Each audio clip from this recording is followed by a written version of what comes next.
There's been a recent trend in online politics that has been labeling MAGA as the woke right. At first glance, it may sound like people just trying to stick it to MAGA because they always disparage woke people and now it's time to call them woke. Maybe that's how it started, but by looking at some right-wing commentators, you can see that this conversation is picking up steam. As I was doing research for this particular video, I came across a pretty striking image. This picture comes from the era of the left that was focused on destroying historical monuments that were later deemed problematic because of accusations of racism, sexism, colonialism, etc. This highlights one of the most toxic elements of woke culture, which is the rewriting of American history. If the thought of that irks you, let's look at another example of somebody on the right doing something very similar. Daryl Cooper is a relatively small figure on the quote-unquote right, but he made an appearance on Tucker Carlson that went viral. On the podcast, he claimed that Winston Churchill may have been the biggest villain of World War II, completely overshadowing Adolf Hitler. And maybe I'm being a little hyperbolic, maybe. But I told him, maybe trying to provoke him a little bit, that I thought Churchill was the chief villain of the Second World War. Now, he didn't kill the most people. He didn't commit the most atrocities. But I believe, and I think when you really get into it and tell the story right and don't leave anything out, you see that he was primarily responsible for that war becoming what it did, becoming something other than an invasion of Poland. You can see from this screenshot that Daryl goes to great lengths to explain exactly why he thinks Winston Churchill was a chief villain of World War II. So even though the claims are different, the consequences of both approaches leads to the promotion of an alternative view of our established history. On the left, this is done to destigmatize racist thoughts about people of color.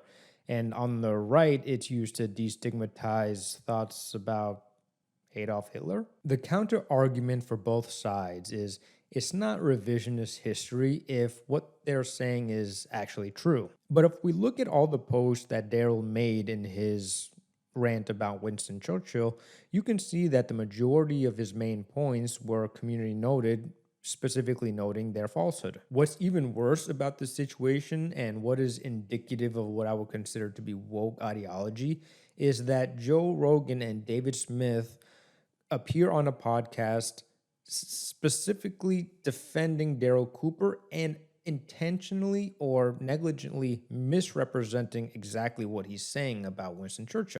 But if you say, I've decided that Churchill is the bad guy in It's not what World he War said. II. It's not what he said. It's not what he said. Neither Carroll nor Cooper have said that? Well, listen, I don't know what Carroll said, but Daryl Cooper's not said that. What he said was he jokes with his friend Jocko, who's an Anglo-Saxon. He jokes with him, I think that Churchill was the secret villain of World War II. And what he's saying is by Churchill's actions, the war escalated. He's not saying anything. He's not just asking questions then, is he? No, but he's got a the point of claim view. isn't that he's just asking questions. Yeah, he has a point of view. You can explain this better. He literally says yes, he he's said joking. in the comment, he goes, listen, I'm being hyperbolic. And then he once again disclaimed, he goes, and I'm not claiming Churchill committed the most atrocities or was the worst part. But in many ways, I do view him as the chief villain, as my hyperbolic, provocative statement.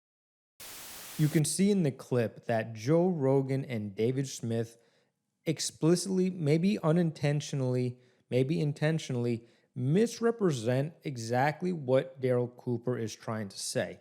He specifically addresses that it may sound like hyperbole, the implication being it's not. He is making an affirmative argument that Winston Churchill should be or can be considered one of the chief villains of World War II.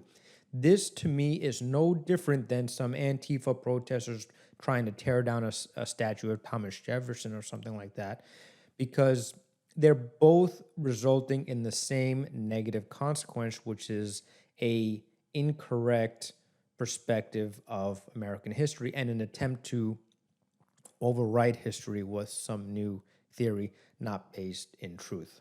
So now we're getting a bit closer to what the actual definition of woke is, at least in my view. The dictionary definition of woke is somebody who is acutely aware of social injustice, usually resulting in prejudice or discrimination. So unfortunately now, anything that shows some kind of sympathy for LGBTQ rights or is anti-sexism or anti-racism, it automatically gets put into this bucket of woke and is summarily dismissed. The catch here is that the right is just as concerned with sexism, racism, and social injustice, but they are only concerned if it applies to the white Christian cis male. And to be fair, I do believe that both sides at their core, they want what's right for the most people possible. They want to do what's right for America. Everybody believes they're doing the right thing, right? And I don't think woke should be this thing where we disagree on this particular issue, that particular issue, because there's always going to be these political differences between the left and the right. And I think that's necessary for a healthy country, for a healthy democracy. Where wokeism comes in and that toxicity of wokeism comes in is how we're advocating for our views and how we're enacting our policies in real time. So just because something is radical or new, it doesn't mean it's woke.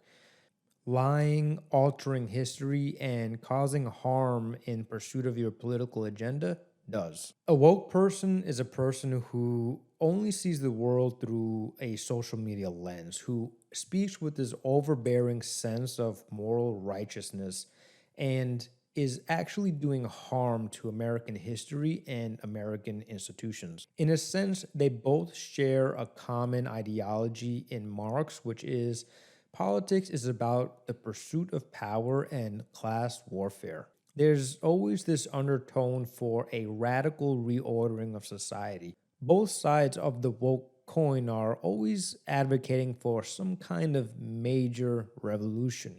No law is broken when saving a nation, as someone said. People like Joe Rogan, Tucker Carlson, Matt Walsh, and even Donald Trump himself push this narrative that the white Christian male is being disenfranchised and persecuted by society. And the way they go about pushing out this message to the masses is through stoking racial tensions through clickbait-style stories and narratives that are very often completely mistrue or at very least highly misleading. In Springfield, they're eating the dogs, the people that came in, they're eating the cats, they're eating the pets of the people that live there. Lying has almost become a cornerstone of the MAGA movement. Almost everything that comes out of this political tent is a lie or a half-truth. The common defense here is that these are just negotiating tactics, or he doesn't really mean it, or he's just saying it to draw attention to this particular topic. And this is not even to mention the whole realm of conspiracy theory that exists within the MAGA movement.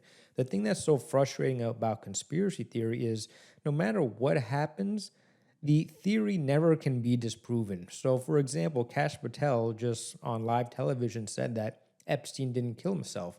Does that change anything? Does that change anybody's mind who believes that Epstein committed or was killed by somebody? No.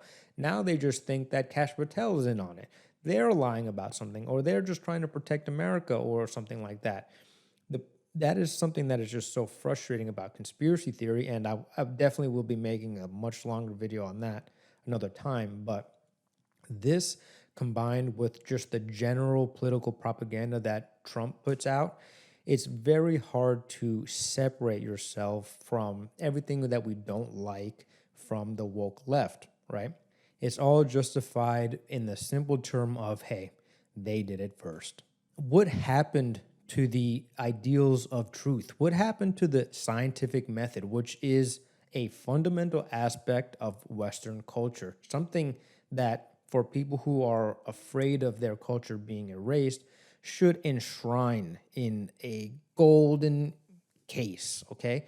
The scientific method, the pursuit of justice, logic, reason, these need to be the forefront of our political discourse. Just like in the earlier example about Daryl Cooper and the Antifa protester who was tearing down the Winston Churchill sign, the Winston Churchill statue, both of these ideologies result in harm to the American people, our shared history, and our institutions.